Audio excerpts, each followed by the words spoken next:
सरपंच नारे सरकारी टंका हड़प नहीं अभियोग पानी निष्कासन पाई होइतिबा प्रकल्प रे काम नकरी सरपंच बाबू टंका खाई जाइतिबा गाँ लोक अभियोग आनिछन्ति।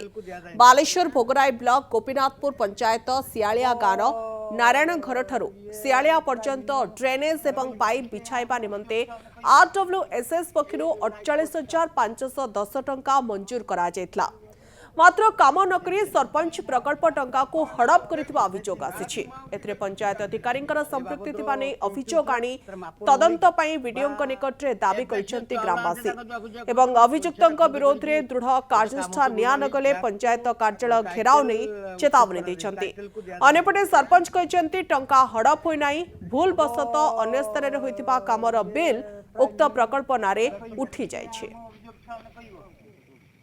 हमर कहया कथा जे यार जो काम हुए तार मेजरमेंट किए देला मेजरमेंट अनुसार बिल हला केमथी प्रकल्प हलानी लोक जानी पारलेनी किंतु एथरे बिल उठी जाईची।